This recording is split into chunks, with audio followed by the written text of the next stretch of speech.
নমস্কার, সবাইকে বং হেসেলে সাদর আমন্ত্রণ।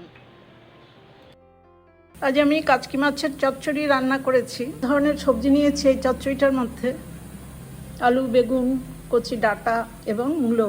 এইভাবে চচ্চড়ি রান্না করলে কিন্তু ভীষণ ভালো হয় খেতে।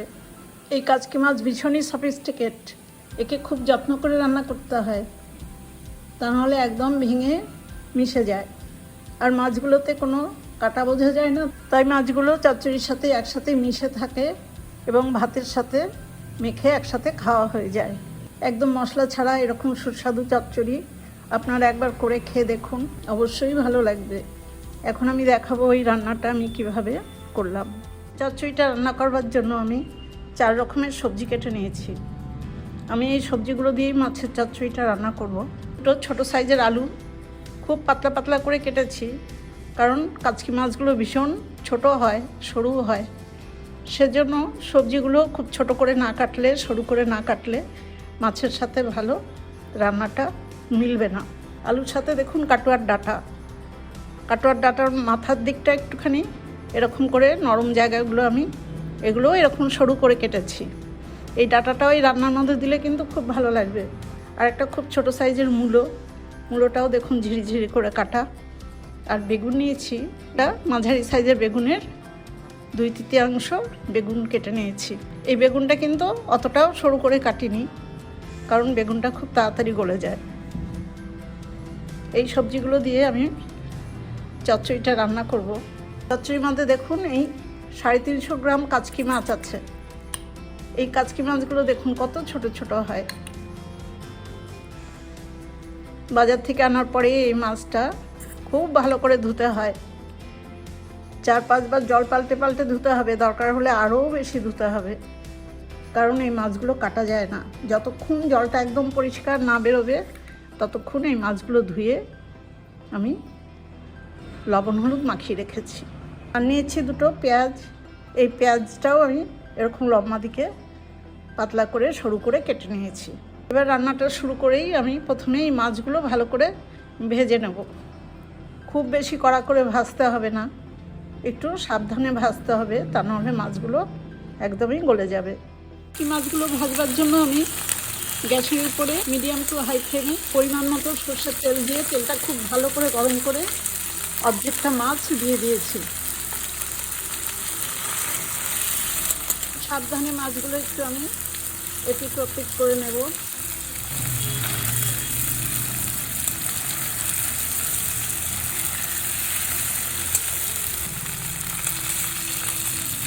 মাছটা আমি এদিক ওদিক করে ভেজে নিয়েছি, খুব কড়া করে ভাজার দরকার নেই।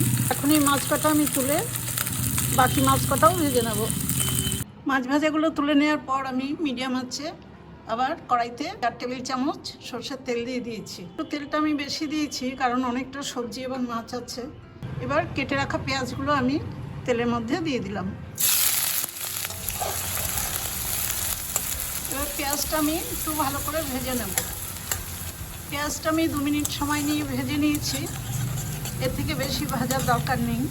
সমস্ত কেটে রাখা সবজিগুলো কাঁচা লঙ্কা শুদ্ধ আমি এই পেঁয়াজের মধ্যে দিয়ে দিলাম।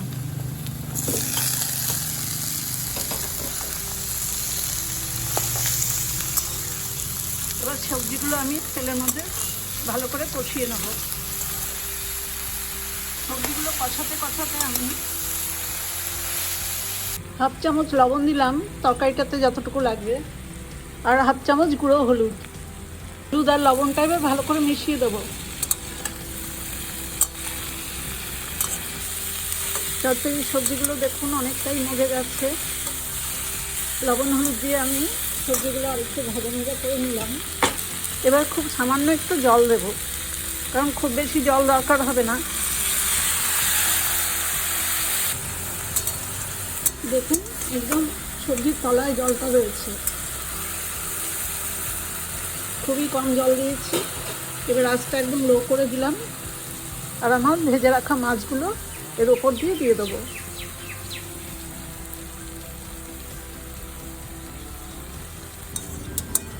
মাছগুলো ওপরে আছে।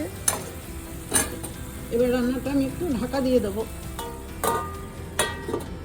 এই ঢাকা অবস্থায় কিছুক্ষণ থাকবে।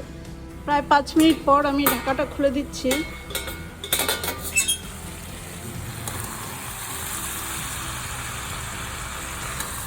এবার আস্তে আস্তে করে মাছগুলো সবজির সাথে মিশিয়ে দেবো। খুব ঘেটে দিলে কিন্তু মাছগুলো সব খুলে যাবে।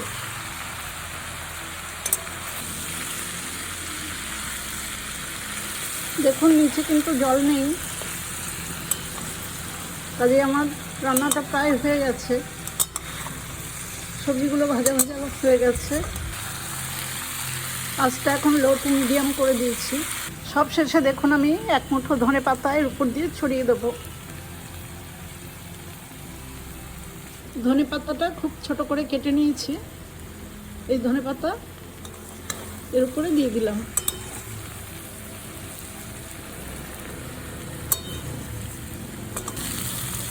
ধনে পাতাটাও মেশানো হয়ে গেছে। এবার আমি গ্যাসের ফ্লেমটা অফ করে দেবো, কারণ আমার রান্নাটা একদমই হয়ে গেছে। তারপরেই আমি চচ্চড়িটা একটা প্লেটে সার্ভ করে দেবো। বিভিন্ন সবজি দিয়ে আমার কাচকি মাছের চচ্চড়িটা রান্না করা হয়ে গেছে। একটা প্লেটে সার্ভ করে দিয়েছি। এই চচ্চড়ি সবসময় গরম ভাতে খেতে ভালো লাগে। আপনারা এইভাবে একবার রান্না করে খেয়ে দেখুন, খুব ভালো লাগবে। আমার এই রান্নার রেসিপিটা দেখে আপনাদের যদি ভালো লাগে তাহলে আমার ছোট্ট চ্যানেলটাকে সাবস্ক্রাইব করে আমার পাশে থাকবেন। বেল আইকনটাও প্রেস করে দেবেন, লাইক করবেন, শেয়ার করবেন আর কমেন্টস করে জানাবেন কেমন হলো। সবাই খুব ভালো থাকবেন, সুস্থ থাকবেন। ধন্যবাদ।